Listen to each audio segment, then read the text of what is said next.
महिलांसाठी जे विधेयक आणलं होतं ते नामंजूर झालंय.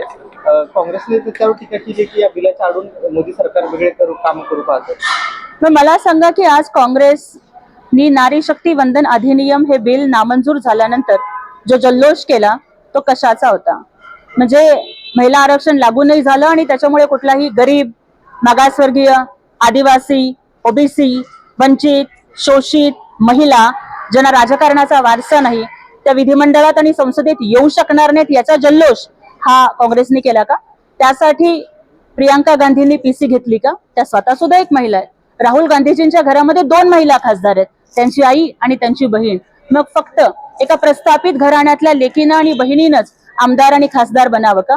एका बाजूला हे लोक आहेत की जे महिला आरक्षणाचा विरोध करतात आणि दुसऱ्या बाजूला माननीय एकनाथजी शिंदे साहेबांच्या सारखे लोक आहेत की जे कोणतंही आरक्षण नसताना राज्यसभेमध्ये माझ्यासारख्या सर्वसामान्य महिलेला पाठवलं आणि आज राज्यसभेत शिवसेनेनं महिलांना 50% आरक्षण दिलंय. पण या संदर्भात बोलताना प्रियंका गांधी म्हणतात की लोकशाहीचा एक मोठा विजय झालाय. मोदी सरकारने लोकशाही कमकुवत करण्याचा मोठा विजय झालाय. मोदी सरकारने लोकशाही कमकुवत करण्याचा आणि संघराज्य रचना बदलण्याचा कट रचला होता जो आम्ही हाणून पाडला असं प्रियंका गांधी म्हणतात. या लोकांनी लोकशाहीच्या बद्दल बोलणं हा सगळ्यात मोठा विनोद आहे.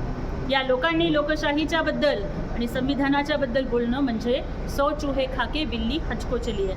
मला विचारायचा आहे प्रश्न ह्यांना की भारताच्या संविधानामध्ये आतापर्यंत जेवढे बदल झाले त्यातले मॅक्झिमम बदल कुठल्या सरकारच्या काळात झाले? मला विचारायचं आहे त्यांना की केवळ स्वतःची निवडणूक संकटात आली म्हणून अर्ध्या रात्रीमध्ये संविधानाचे सगळे नियम धाब्यावरती बसवून आणीबाणीचा निर्णय हा कुणी लादलेला होता?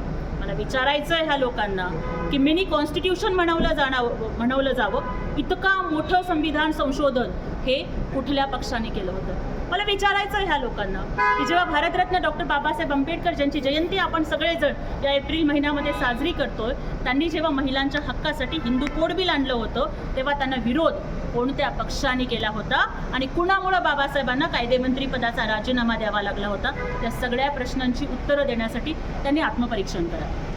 दुसरं असं की काँग्रेसचे प्रदेशाध्यक्ष हर्षवर्धन सपकाळ म्हणतात उद्धव ठाकरे हे पुन्हा विधान परिषदेवर जाण्यास उत्सुक असतील तर आम्ही त्यांचा सहानुभूतीने विचार करू. विधान परिषदेच्या संदर्भात महाविकास आघाडीचा चेहरा उद्धवजी होते आणि आहेतही.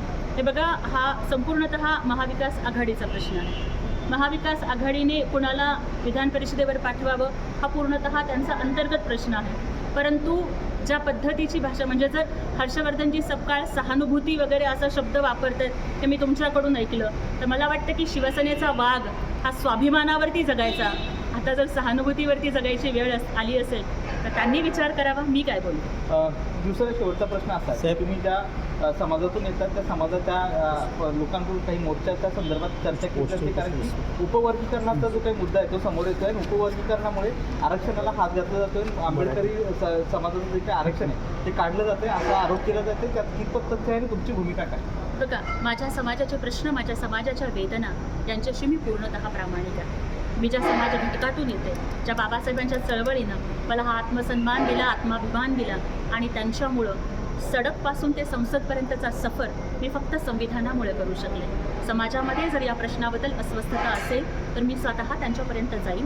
त्यांचे प्रश्न, त्यांना जे काही शंका असतील त्या सगळ्या समजून घेईन आणि समाजासोबत आणि समाजातल्या जबाबदार संस्था, संघटना आणि जबाबदार लोकप्रतिनिधींच्या सोबत विचारविनिमय करून मी या संदर्भातची माझी भूमिका आमच्या पक्षाचे मुख्य नेते माननीय एकनाथजी शिंदे साहेब आणि आमचे संसदीय गटनेते माननीय खासदार डॉक्टर श्रीकांत शिंदे साहेब यांच्याशी चर्चा करून ठरवेल. राहुल, याच्या संदर्भात जे काही आंबेडकरी संघटनांनी 27 तारखेला या ठिकाणी मोर्चा काढायचे ठरवलं आणि यापुढे असाच मोर्चा काढला जाईल आणि न्यायालयीन लढाई देखील लढली जाईल असं म्हणतात. तर तुम्ही याच्या संदर्भात काही संसदेत मुद्दा मांडणार आहात?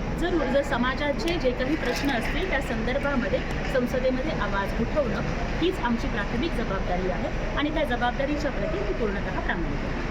राहुल गांधींनी जे आहे तर पंतप्रधानांना बालेकोट आणि सिंदूरचा जादूगर बोललेले आहे, त्याबद्दल काय बोलणार आपण? देशाच्या जवानांच्या शौर्याला अशा पद्धतीनं मॅजिशियन किंवा जादूगार म्हणून भिनवणं हे राहुल गांधीजींना शोभतं का?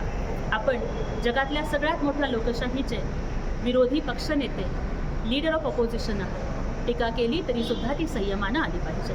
मला सांगा की जे देशाचे जवान देशाच्या रक्षणासाठी स्वतःच्या प्राणांची बाजी लावतात, अनेक जण शहीद होतात, स्वतःचं रक्त सांडतात, त्यांच्या पत्नीच्या कपाळावरचं कुंकू पुसलं जातं, त्यांच्या हौतात्म्याला तुम्ही जर अशा पद्धतीनं हिणवणार असाल, त्याची चेष्टा करणार असाल, तर देश तुम्हाला माफ करणार नाही. थँक्यू.